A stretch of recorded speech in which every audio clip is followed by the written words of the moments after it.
So, isang magandang umaga sa atin mga idol at manonood naman tayo ng mga kakaiba at mga hindi pangkaraniwang mga video sa mundo ng internet. Bali, kung gusto niyo pala ng mga ganitong klase mga video mga idol ay pwede subscribe ang ating channel at maging updated kayo kapag may mga bago tayong mga videos. Bali, ang papanoorin natin ngayon mga idol ay isa sa nagtrending sa mga nakaraang taon. Yung video na ito yung niya yung kanyang kapatid. Bali, 9 years old dito siya. Yung kapatid niya ay mga 4 years old. Niya sa oven. Isang 6 years old na batang lalaki ni ang sarili niyang kapatid na babae sa Ayan na makikita niya sa video niya yung kapatid niya. Bali, ito nagtrending to sa ibang bansa mga idol. So play ulit natin. Microwave oven. Ito ang naging resulta sa Ito yan yung kuya.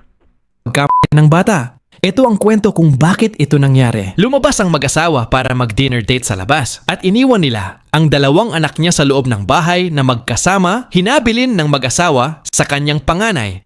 Nabantayan ang bunso niya. So, ayun pala, lumabas pala yung mga magulang nito mga idol at iniwan yung mga anak doon sa bahay magkapatid. Ibinili na lang ng magulang sa panganay na kapatid na bantayan yung kanilang bunsong anak. Niyang kapatid na babae, ito'y 2 years old.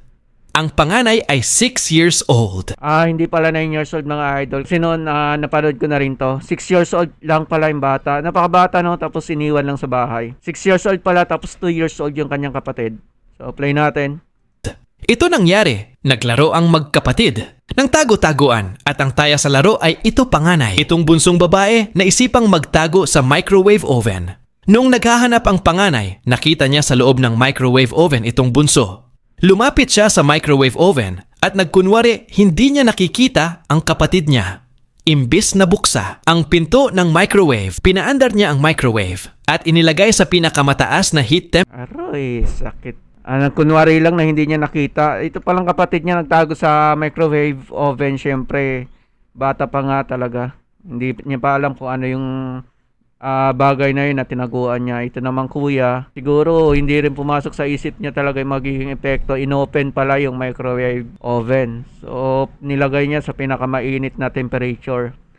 Talaga yung kapatid niya. Temperature at tumakbo siya sa kwarto para magtago. Inaantay niya ang kapatid niya sa kwarto dahil akala niya isang biro lang ginawa niya. Hindi nakaalis ang batang babae hanggang sa naluto ang buong katawan. Saktong dumating ang mag-asawa sa bahay at agad sila nakaamoy ng inihaw na karne. Ayun, naamoy kaagad ng magulang pag-uwi. Naamoy lechon, amoy may inihaw na karne. Agad sila pumunta sa kusina at tingnan. Pagbukas ng microwave oven ng mag-asawa, bumulaga sa kanila ang anak nilang babae.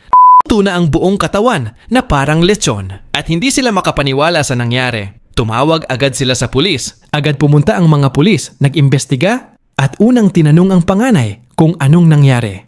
Kinuwento niya lahat ng nangyari. Napatunayan nga na may sala ang panganay nilang anak na si Danny at ito inaresto agad ng mga pulis. Hindi makapaniwala ang mag-asawa sa trahedya. Nangyari sa kanilang anak. Ang mismong papatay sa mahal nilang bunsong babae ay ang kapatid niya. Ang panganay na bata dinala sa korte at nagkaroon ng paghahatol sa kanyang nagawang kasalanan. Sa pagpatay sa bunso niyang kapatid, si Danny hinatulan na ng korte ng pagkakakulong sa loob ng 10 taon in prison. Mababa ang taon ng pagkakulong niya dahil minor pa siya under ng 15 years old. Ayun mga idol, kasi sa ibang bansa talagang kahit bata pa o hindi pa umabot talaga sa hustong gulang, may mga batas na pwede nang ikulong. So dito sa atin sa Pilipinas wala, 'di ba? Talagang hihintayin pa talaga natin yung talagang nasa hustong gulang bago ikulong. So sa kanila, bumababa lang yung taon ng pagkakakulong dahil sa, ayun nga, wala pa sa hustong gulang yung bata. Pero ikinulong ito at syempre, naipapaalam o naipapakita talaga sa bata yung